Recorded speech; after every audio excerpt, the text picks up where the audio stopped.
দুজনে মিলে বেরিয়ে পড়লাম জরুরি একটু প্রয়োজনে। সেদিন আক্তার ফার্নিচার থেকে যে খাটটি কিনেছিলাম সেখানে জরুরি একটি কাগজ ফেলে এসেছিলাম। তাই বাসা থেকে বের হয়ে গেলাম রিক্সা যোগে, চললাম সীমান্ত সম্বরের উদ্দেশ্যে। চলে এলাম আক্তার ফার্নিচারে। এসেই আমার বউ ঘুরে ঘুরে ফার্নিচার দেখা শুরু করলো। মনে হয় আমার পকেট খালি করার ফোন দিয়ে আসছে। তবে সত্যিই এখানকার ফার্নিচারগুলো দেখে চোখ ফেরানো যায় না। তবে ইচ্ছে আছে আমাদের ছোট সংসারটাকে খুব সুন্দর করে কিছু আসবাব দিয়ে সাজিয়ে নেব। আমার এই জায়গায় বই বই শিখেই দেখা কবা তুমি হুকুম করেন যাপন, আমি কমু না, হ্যাঁ জীবনও হুকুম না, মরলেও হুকুম না।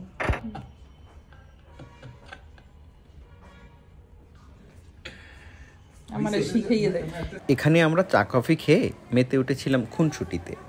তারপর এখান থেকে বের হয়ে আমরা চলে এলাম সীমান্ত সম্ভারের ফুড কোর্টে। বাইরে এসেছি আর বউকে খাওয়াবো না তা কি হয়? তাহলে তো আমার চাকরিই থাকবে না। আমরা যখন এখানে পৌঁছালাম তখন অনেক রাত, খুব একটা লোক সমাগমও ছিল না। দোকানগুলো বন্ধের পথে প্রায়। তাড়াতাড়ি করে পছন্দের দোকানটি থেকে মেনু কার্ড দেখে পছন্দের খাবার করা। পানি ড্রিঙ্কস কিছু লাগবে? হ্যাঁ ড্রিঙ্কস ওই যে ডিউ দিয়েন, একটা দিয়েন আপাতত।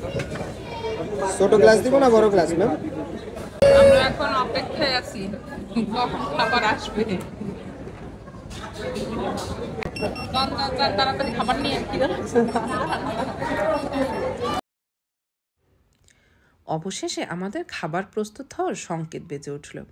আমার বর খাবার সংগ্রহ করতে ছুটে গেলেন। আমরা বেশ কয়েকদিন ধরে সীমান্ত সম্ভারে গেলে একই খাবার খেয়ে যাচ্ছি, সি ফুড রাইস ও চিকেন প্ল্যাটার। আমার বরের এখানে আসলে সি ফুড রাইস ছাড়া চলেই না। সে যখন কাঁকড়ার পাগুলো মরমর করে চিবিয়ে খায় তখন দেখতে আমার খুব মজাই লাগে। তবে তার প্ল্যাটারের চিংড়িগুলো কিন্তু আমাকেই খেতে দেয়।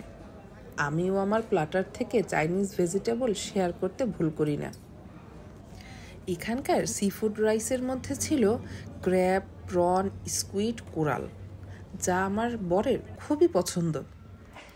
ক্ষুধায় পেট চোচো করছিল, মনে হচ্ছিল যেন পেটের মধ্যে ইঁদুর দৌড়াচ্ছে।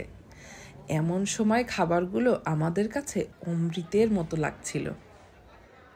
আমাদের যখন খাওয়া দাওয়া শেষ তখন সব দোকানগুলোই বন্ধ প্রায়। তারপরেও আমরা এখানে বসে কিছুটা সময় হাসি ঠাট্টায় অতিবাহিত করি। এরপরে গুটি গুটি পায়ে এগিয়ে যাই লিফটের দিকে। লিফট আসতেই নিচে চলে যাই।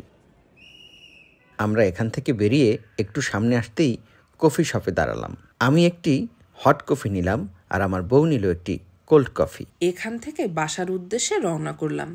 আমার বর মনের সুখে গান ধরলেন আর আমি তীব্র শীতের মধ্যেও শীতল কফির স্বাদ গ্রহণে মত্ত ছিলাম। এভাবেই পৌঁছে গেলাম আমার সুখের নীড়ে। মিমির ঘরের সাথে থাকার জন্য আপনাদেরকে অসংখ্য ধন্যবাদ, শুভকামনা সবার জন্য।